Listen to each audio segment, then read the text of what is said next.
Hey, good morning, and how are you guys doing today? I hope you're doing amazing. So, we're back again with another day of continuing forward with rhetoric, the art of persuasive writing and public speaking. Honestly, this is an absolutely solid course so far. Um, the amount of content is absolutely reasonable. I have learned a super lot of new vocabulary, which is a bonus. Any day you can learn something new, that's awesome. And I do believe that this rhetoric course is super applicable to almost anybody in the world that is going to interact with other humans. Just to be honest. And so, if you guys feel like it and you want to take a free course from Harvard online, I did put the link in the description below so you're able to go in and go and check it out yourself. Make sure to put a like and subscribe to the channel, of course. We're going to get right into resuming the course today, right after I make sure I get chat up. And so, hold on one second and I'll have it up. Man, I hope you guys are doing amazing in your own universe and stuff. I've got chat up, so that's a good sign. I've got coffee. By the way, they remind us every day. If you do want to take this, get credit for it and receive a verified certificate, of course, you are able to pay and do other than auditing the class. Obviously, I'm still working. These are the lectures, guys. So, I'm working through all of the lectures in Module 8. I'm doing those off of stream. I'm going to just let you know there is about 15 hours in lecture material attached to this course. And so that's super important to know. We just finished up the Brady analysis yesterday, I believe, right here. And I'm going to be honest, you guys, we did do an annotation of the Brady discussion. And I didn't give it a fair try. I will today after stream go back and properly annotate the speech. I just basically highlighted the entirety of Miss Brady's speech and called it basically an emotional argument and stuff like that. The entirety of each section of the speech is not entirely emotional arguments and stuff. And so I, in my own biasness, didn't do a thorough job annotating the actual speech and just giving it the type of scrutiny it probably deserves to just be given as a piece of rhetoric. And so, besides that, let's move forward. We're at a term quiz, right? Okay. What? Oh, should I be showing the quizzes? We'll take the quiz. I don't feel they matter. We have seen their kind before. They're the heirs of all the murderous ideologies of the 20th century by sacrificing human life to serve their radical visions, by abandoning every value except the will to power. They follow in the path of fascism, Nazism, and totalitarianism, and they will follow that path all the way to where it ends in history's unmarked grave of discarded lies. President George W. Bush, referring to the terrorist organization Al Qaeda in a speech to Congress on September 20th of 2001. Okay, so what he's doing is he's giving a testimony but he is drawing on similarities between the two. Is this a select all, one possible, ungraded? Okay, let's think about this. We have seen their kind before. This is definitely testimony.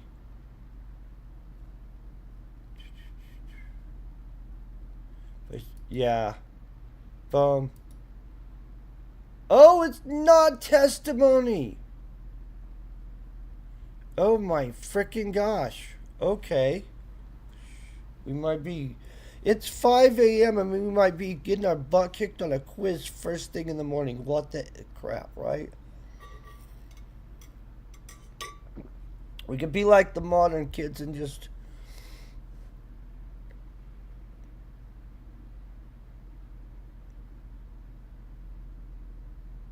Okay, so are we going to go with similarity then?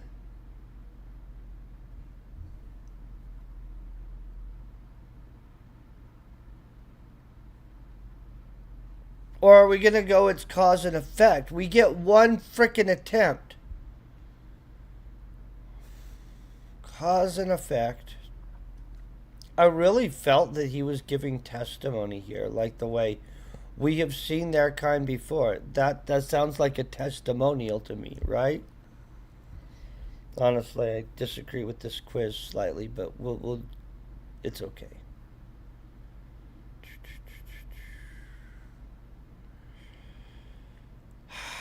I hate 50-50ing.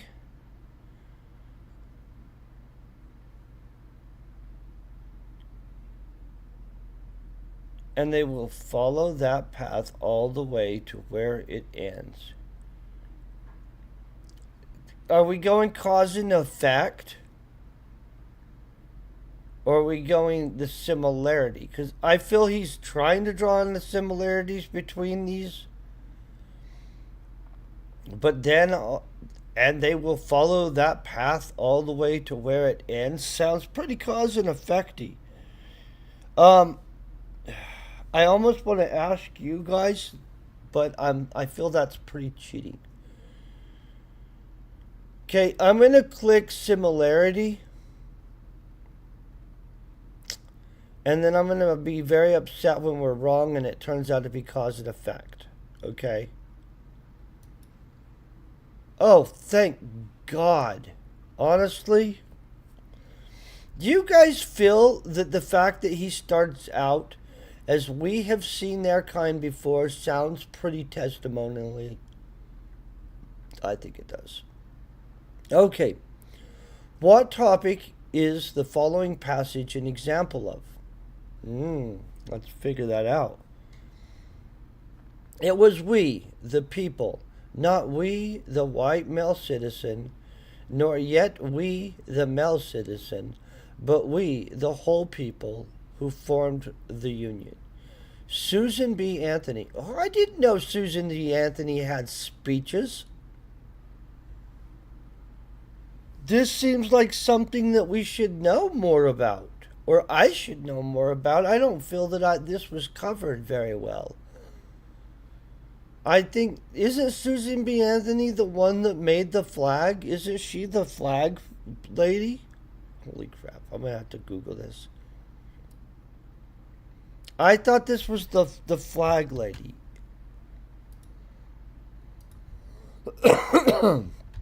Sorry about that, guys.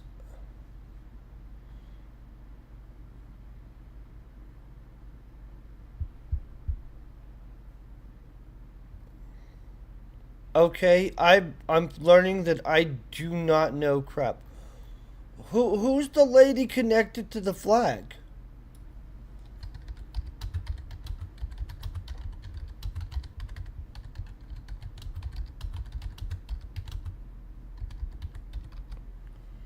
Sorry, guys. Oh, Betty Ross. Oh, holy crap. I literally combined them somehow. Okay. I had forgot Betty Ross. I probably should read up on all these guys. Okay, Susan B. Anthony arguing for women's suffrage after being indicted for the crime of casting an illegal vote in the presidential election in 1872. Oh, that's fascinating. So this lady voted before voting was allowed? Okay, interesting.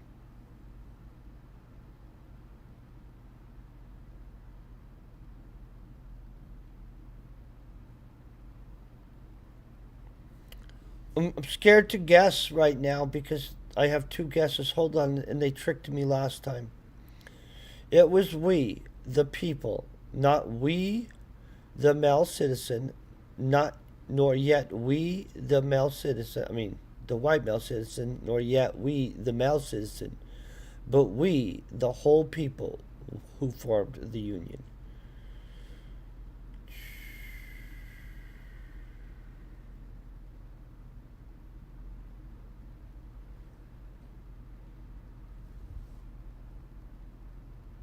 Okay, definitely that's not definition. It's not statistic. It's not cause and effect, right?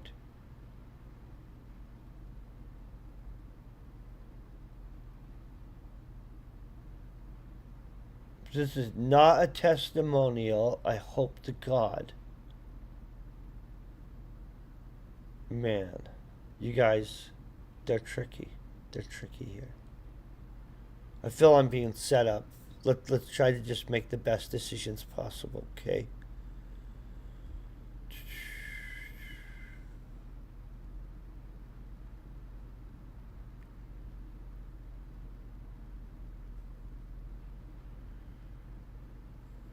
Is it difference?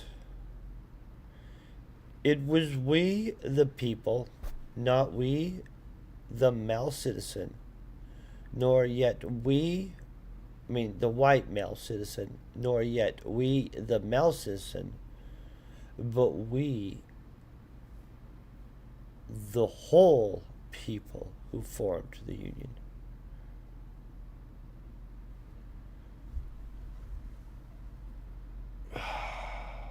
I feel that they are defining the we as the whole people who formed the Union.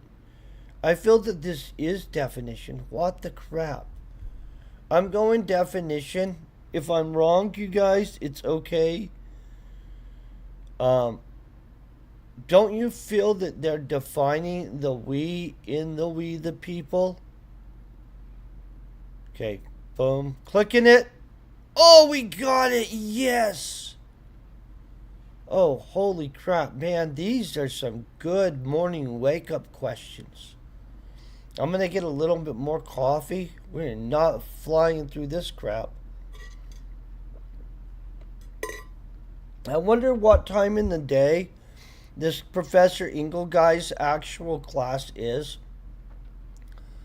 When I watch his class lectures, his students seem vibrant, bright, and perky, but they're at that college age anyway, so, that could be anything.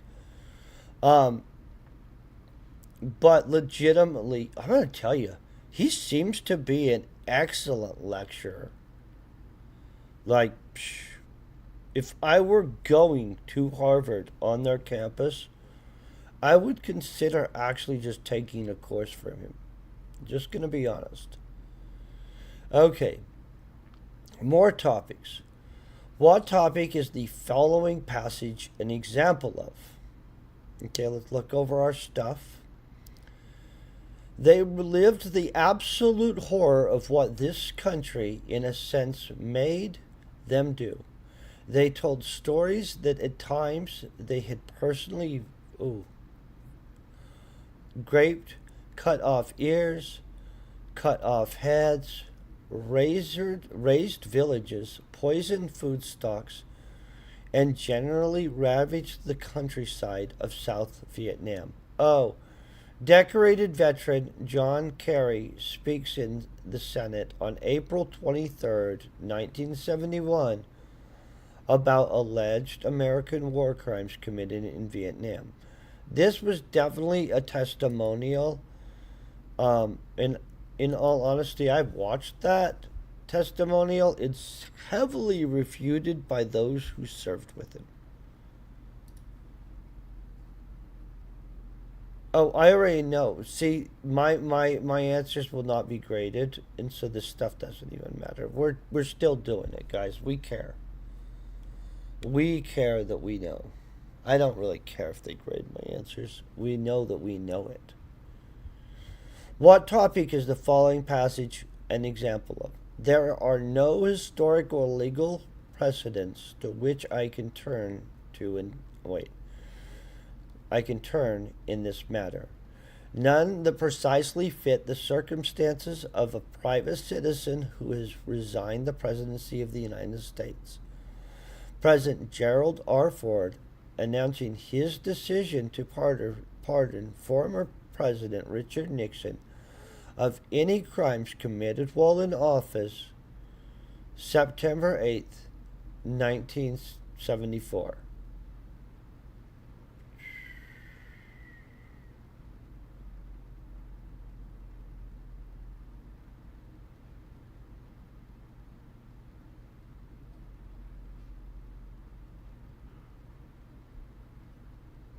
There is no historic or legal precedence to which I can turn to in this matter.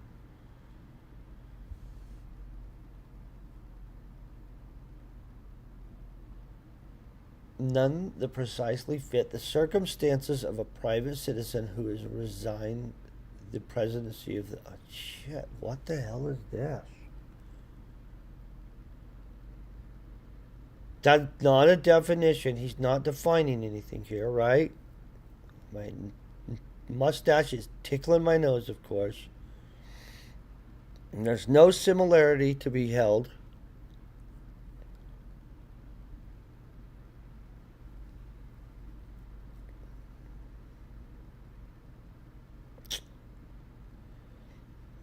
I do not feel this is statistical because there's no statistics. It's a lack of statistics. There are no.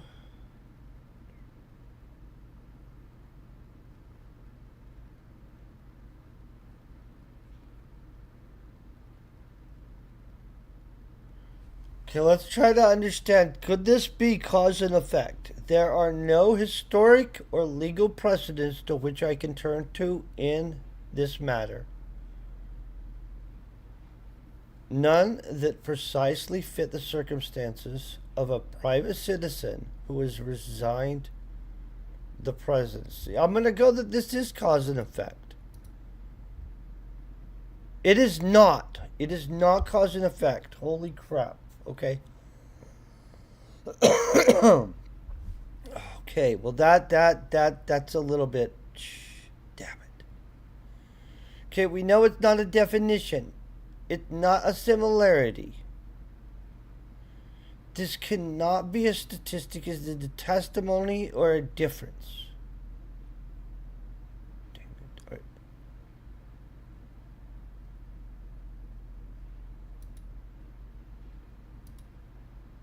it. Show answer. Just show me the frickin' answer. It's a difference. Ooh. It's valid. It's valid. I don't like missing crap and getting things wrong, but. Okay.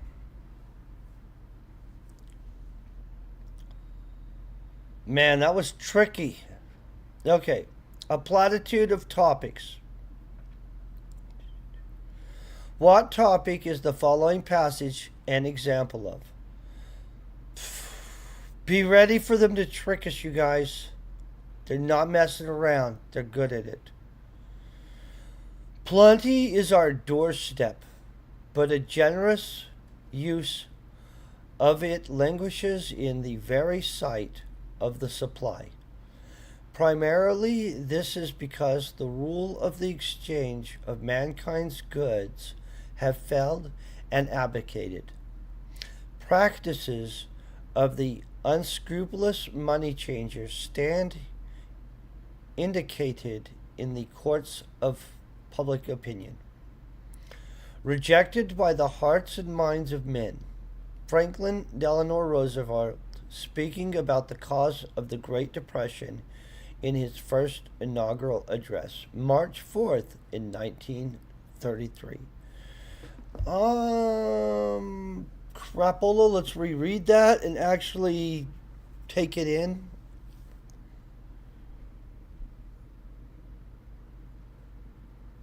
Plenty is at our doorstep, but a generous use of it languishes in the very sight of the supply.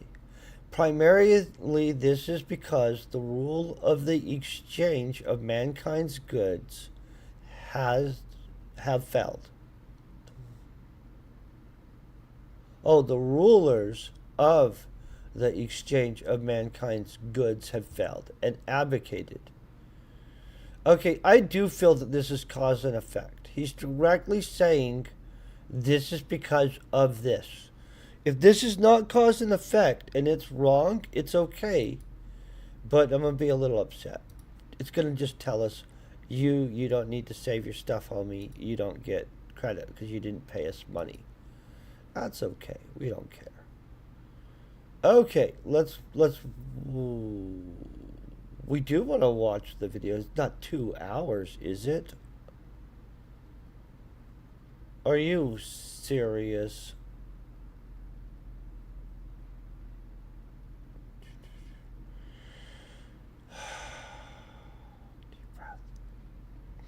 Now that you have learned more about the inductive reasoning added to your analysis, does Brady use any of the following topics? Where and why does she employ the techniques, and are they effective? If you wish, you may tag annotations. The following tags are available for this speech. We're not going to rewatch the speech, and we're definitely not going to watch the entirety of the Democratic National Convention. I am glad we will be able to throw what we wrote down, and this is what I'm talking about on, like, I just literally grabbed the whole thing, and I'm like, this was a giant pathos argument made of emotional dribble. So, honestly, I was being naughty. Let's fix that. Let's actually annotate it properly. He only wants 3 annotations per thing, so it's reasonable. I would rather annotate it and actually not just have it just be some crap that we flipped under the door in the middle of the night. You know what I'm saying? So, let's reread through this. Let's get some of the sections out of the way. Man, did I not turn on the light tonight or what? Okay. Jim, we must have made a wrong turn. This isn't San Diego. Jim, I told you, Sarah, this is the Democratic Convention. 15 years ago, Jim was White House press secretary. Our son Scott was just 2 years old. All our dreams had come true. Okay, so we're going to have this right here. Watch this.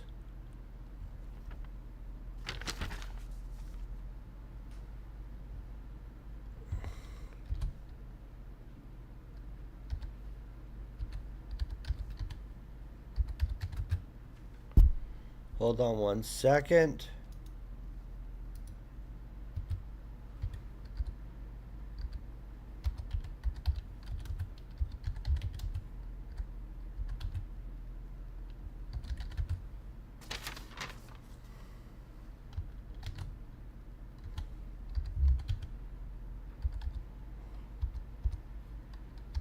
Okay.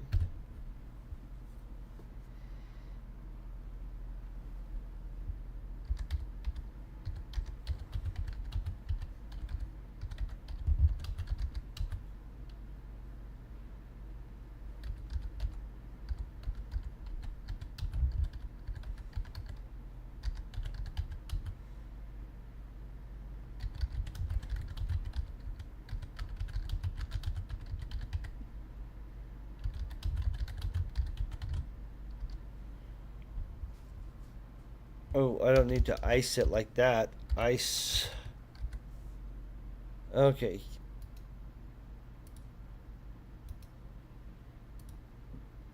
This way, we're actually doing a legit job on what we should do. Okay, so for that part, humorous dialogue used in the exordium likely an attempt to humanize themselves for the audience and break the ice. So, we're going to move to the next section of the speech. This is a long speech. He only really wants us to hit 3 sections, but this is the narratio, and we're going to go over that in 1 second. I'm going to click this righty button on narratio. 15 years ago, Jim was White House press secretary. Okay, blah, blah, blah. So this is the narratio.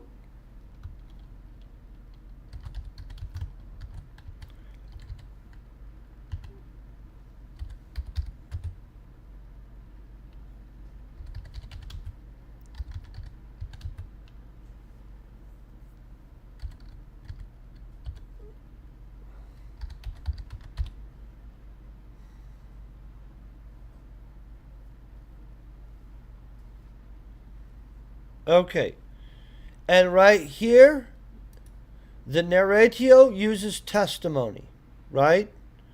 Now here, what we're going to do is this is the confirmato. Obviously, as you see, she's going to use statistics and stuff like that right here.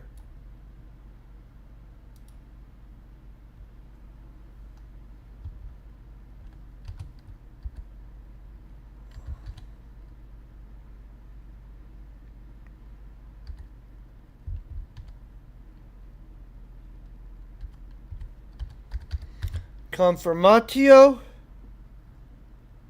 Double check. Yep. And that, she's using statistics.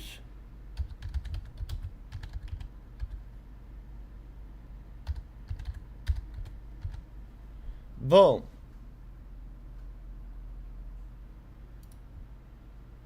Now, she's going to move on.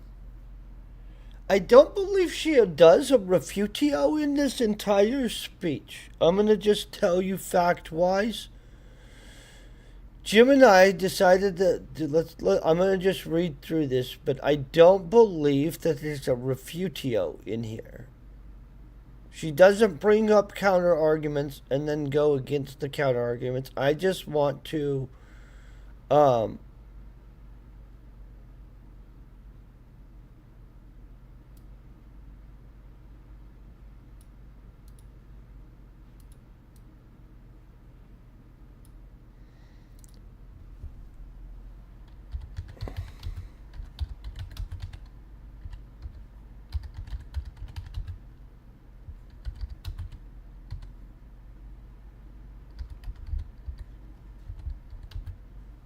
hold on.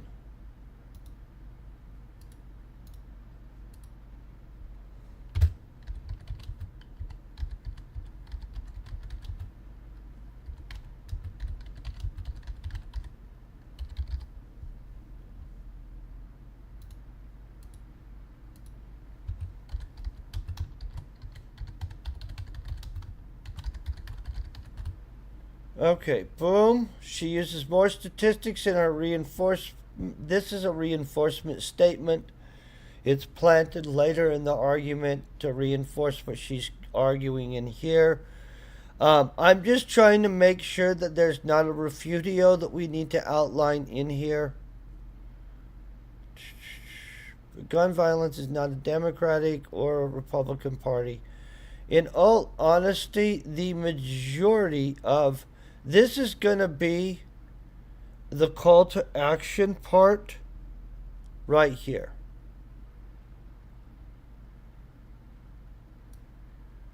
This is call to action. So we'll go like this, and I there's a lot more we could probably do.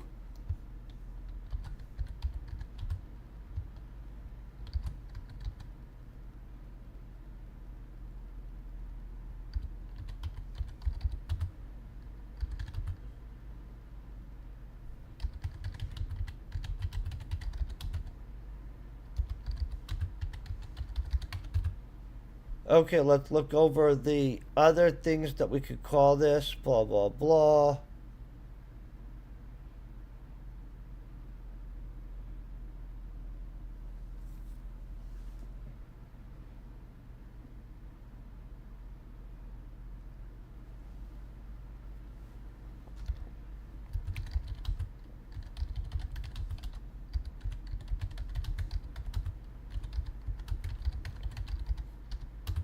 Okay, dun, dun, dun.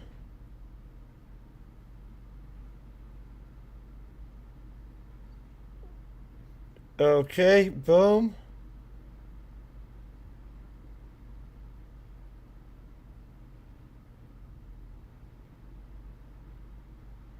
I didn't catch the do it for the children part. Oh man. Can we re outline?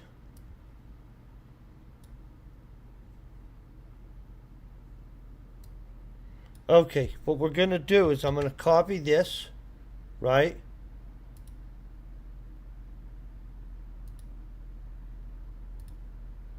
I want this whole section. I definitely don't want to leave off do it for the children. You know what I'm saying? That would like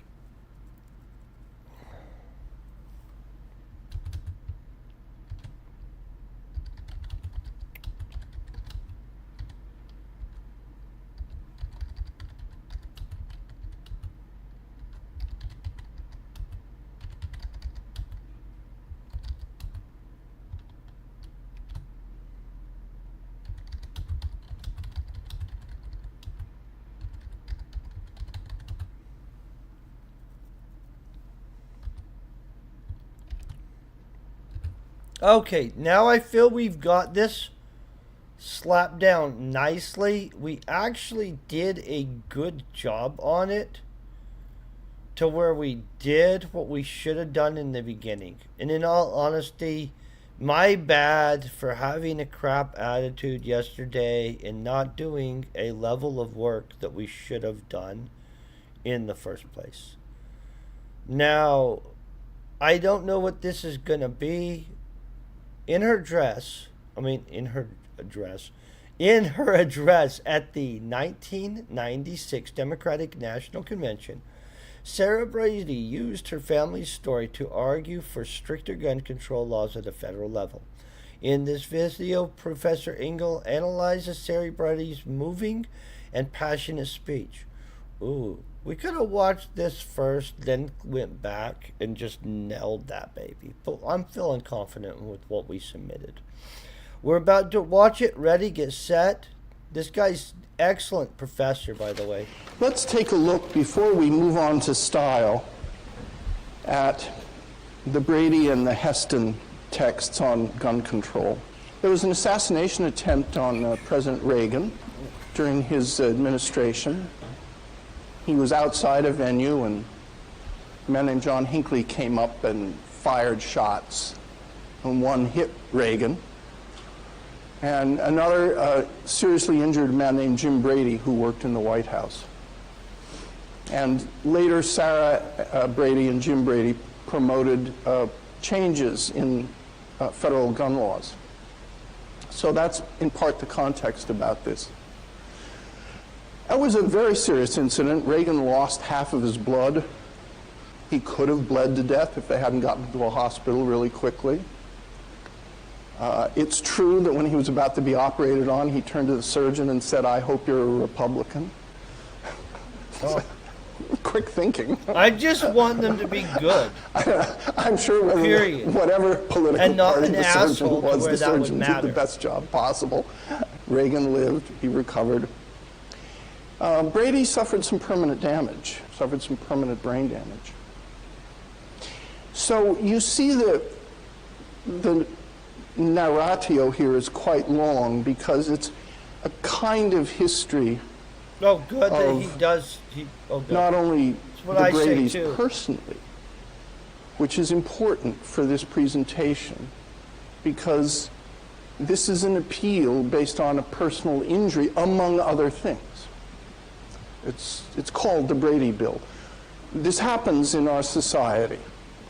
In other words, there becomes, and I don't use this in a negative sense, but there becomes a kind of poster person for a particular cause. The Brady Bill was connected with their family history, so she goes into that. And then she says, Jim and I decided we should do something about it.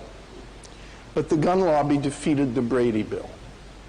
Now, eventually the Brady Bill was passed, and it was passed when President Clinton was in office. And there has to be a waiting period when you buy a gun. Though it's a complicated situation, because under what circumstance does there not need to be a waiting period when you buy a gun? When you buy it legally. Under what circumstance do you not have a waiting period? Yes, gun shows. Yeah. Well, describe a gun show. I've never been to one, but I haven't either, but I think it's like a convention hall or a sports arena or something, and they're just like, tables with guns Yes. and sellers. yes, and Buyers. very often they're used firearms, and sometimes they're antique firearms, and You would collectors think go that there. they Other would people take go the there. time to But go you can to a go gun there, show and once in their the person life selling the before speaking firearm on it. is Exactly. supposed to That ask you is whether accurate, you though. have any legal impediment to buying it. There are certain questions and you generally will answer no, and then you can buy the gun. There's no waiting period.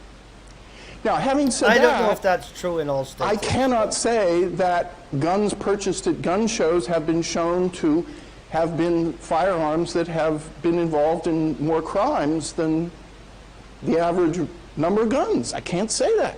I don't know that there's any data on that. It would be interesting to see it, but no one has ever claimed that. Yet the fact is you don't have to wait. So there's been a continual argument about what some people call the gun show loophole. And some people want to close it, and other people don't want It's to interesting that nobody's looked into close it. So that. the whole You gun would control think somebody'd situation have data is on it. extremely complex. And we tend as a nation to say this and that, just as we do on so many issues. The abortion issue is complex, this and that. But different states have different laws governing age, term of abortion, various things. It's a complicated situation.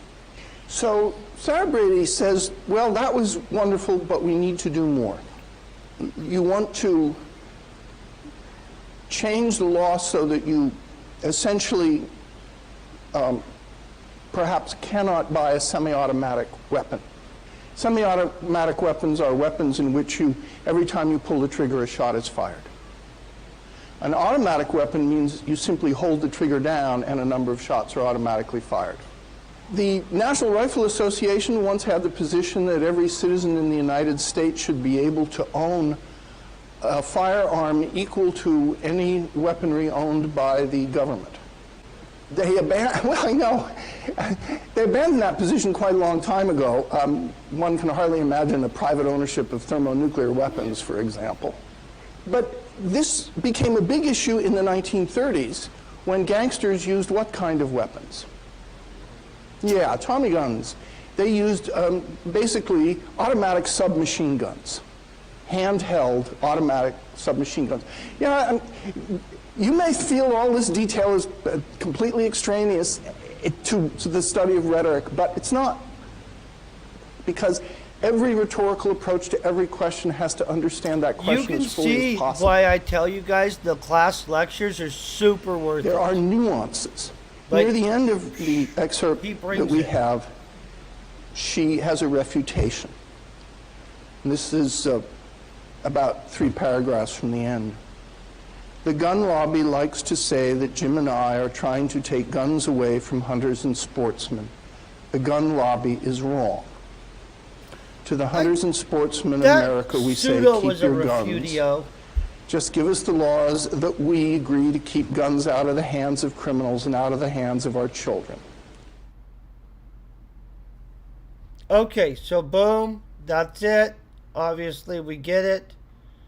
Let's click to the next thingy.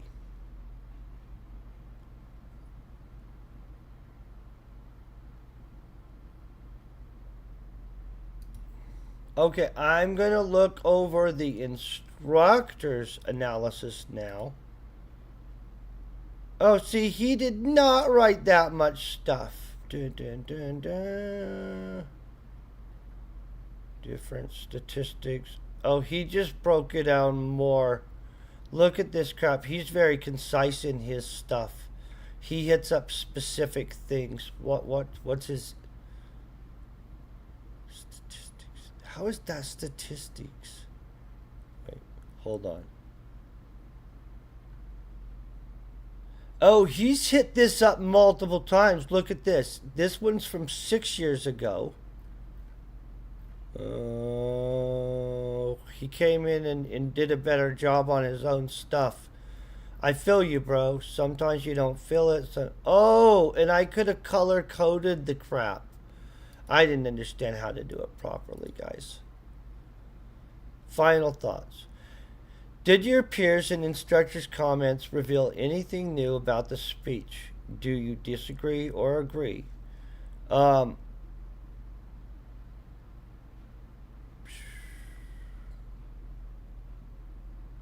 Most of these people are legitimately saying hello. They're not answering the question. Okay, conclusion. Sarah Brady's tireless activism helped bring the significant changes to the way firearms are regulated in the United States. Her mode of logic, inductive reasoning that works for compelling personal and statistical examples continued to be a primary mode of logos by which prominent and stricter gun control attempts to persuade their audience. Proponents of stricter gun control attempt to persuade their audience. Stories of shootings in public places and statistics of firearms related deaths are key examples of those attempts.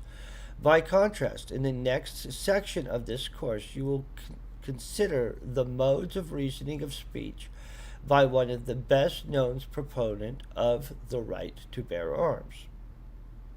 Interesting to know. Okay, so before we start this whole next section, real quick, we're going to check our progress. I'm honestly not going to jump on another section today. I'd rather keep it like concise and stuff like this. This is so I don't burn out on this course and on real life at the same time. I do want to say thank you guys for waking up, having coffee with me this morning. We'll obviously knock out more of the Brady stuff. I think we're about to be to analysis by Heston is what I would bet, and then that will bring us slowly getting to this op-ed finished up. We'll jump to 4, 5, 6. Then we have a conclusion chapter. I'm already doing these off of stream. And so, you guys, I'll see you in the morning tomorrow. I do hope you have a great day. We'll be back on later, but it will be video gaming today. You guys just stay amazing. Peace and very best wishes.